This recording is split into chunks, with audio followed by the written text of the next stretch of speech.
nagbabalik po ang Chikahang Pangkalusugan. Kasama pa rin po natin si Miss Jelly Rionuarin, ang ating Regional Pharmacist ng DOH Bicol CHT. So, mapapag-usapan pa rin po natin ang patungkol sa generics. So, Ma'am Jelly, ano po yung mga kasama or yung mga provisions dito sa ating Generics Act of 1988? So yung ating pong Generics Act of 1988, isa sa mga layunin po nito ay yung mga provisions ay yung pagsasabatas o yung mandatory use po ng ating generic name na terminolohiya sa paggawa. So sa ating manufacturing firm pa lang po ay nire-require na ang ating mga establishments na gamitin ang generic labeling. Ang pangalawa po sa pagbebenta, gaya ng ating nabanggit kanina, sa dispensing ay kailangan bigyan natin ng option ng ating mga pasyente kung bibilhin ba nila ang generic o ang branded na gamot, at lagi tayo mag-offer sa kanila ng lahat ng available na gamot sa ating establishment. Pangatlo po ay sa pagre-reseta. Nire-require po natin mandatory ang pagsulat ng generic name sa bawat reseta. Ang paglabag po nito ay maaaring mabigyan ng karampatang sanction para sa ating mga healthcare professionals. And then sa atin din pong pagde-dispense and pag-advocate, kasabay din po sa Generics Act of 1988 ang pagsasabatas na paggamit ng generic name. So kung tayo po ay nagtatrabaho sa mga butika o tayo ay bumibili sa mga butika, ang pag-patient counseling ng ating mga healthcare professionals na sinasabi sa atin bilang mga pasyente ay dapat generic na term din po ang kanilang mga ginagamit.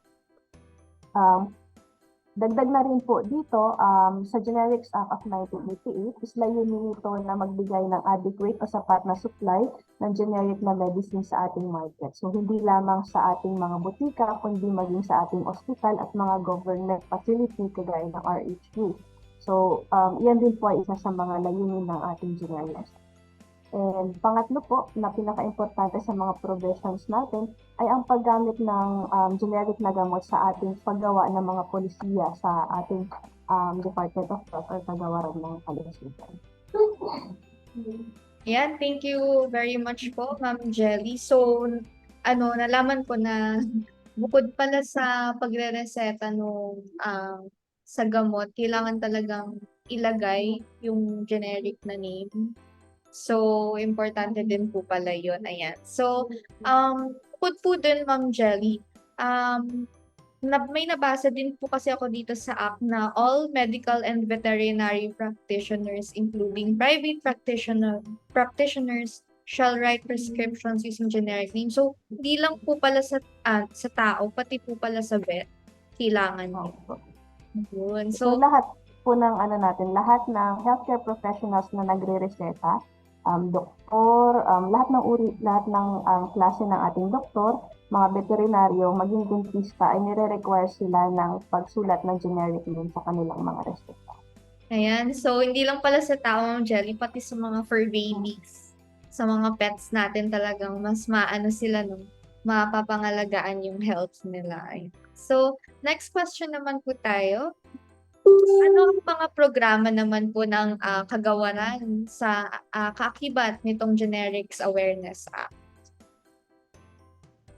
Kasabay po ng ating Generics Act of 1988, meron din po tayong Republic Act 9502, yung ating Universally Accessible, Cheaper and Quality Medicines Act of 1988, na naglalayong protektohan yung ating mga mamimili sa mga matataas na presyo ng mga gamot. So, kasabay po dito, kasama din dito yung ating mga programa sa Maximum Retail Drug Price o yung ating Maximum Wholesale Price, na kung saan may mandato ang ating mga wholesalers at ang ating mga retailers na ito lang yung ceiling na maaari nilang ibenta at ibigay sa publiko.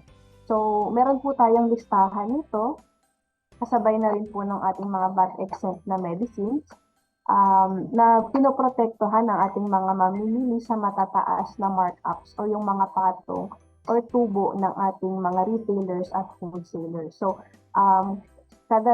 karaniwang mga gamot na nandito po sa ating MRP, MWP at yung ating VAT exempt ay yung ating mga gamot sa hypertension, diabetes, sa cancer, mental illnesses, and may mga marami pa po tayong uri ng gamot na pasok po dito sa ating mga policies na ito upang protektahan yung ating mga consumers o mamimili sa matataas na presyo ng mga gamot. So also po, meron din po tayong tinatawag na Philippine National Formulary at drug price reference indices na ginagamit sa ating mga government facility na kung saan pinopromote natin ang paggamit ng generic sa procurement sa ating gobyerno at pinoprotektahan din tayo sa matataas na presyo or markup ng mga gamot. So ilan lamang po iyan sa mga programa natin upang masigurong accessible, mura at quality yung mga gamot na naibibigay natin at pinoprovide natin sa ating mga kapwa Pilipino. Ayan, thank you po, Ma'am Jelly. So, importante din talaga po na meron tayong capacity building or yung proper training so sa pag-promote or pagsulong ng generics drugs sa ating bansa. So, dahil po dito, meron din kasi itong naka-anchor sa ating universal healthcare. Ano po yung connection nito sa ating generics act? Ang universal healthcare po natin ay health for all. So si Cheaper Quality Medicines Act at yung ating Generics Act of 1988, align siya sa universal healthcare natin sa pagbibigay ng accessible na gamot para sa lahat. So dahil mas mura at de kalidad yung mga gamot na meron tayo sa market dahil sa mga batas na ito, ay mas magkakaroon tayo ng tinatawag nating health for all. Mas magiging accessible yung mga gamot para sa lahat, mas magiging mahihikayat natin na magkaroon ng patient compliance kung kaya't ang mga pasyente rin natin ay hindi uuwi na reseta lang yung dala dahil kaya na nilang bilhin o di kaya available naman ito sa ating mga government health facilities. Ayan, so thank you po Ma'am Jelly. It's good, it's nice to know na meron tayong support from other agencies and of course dito sa ating Department of Health, talagang naipapasa naman po yung mga policies and programs or na-adopt naman natin yon.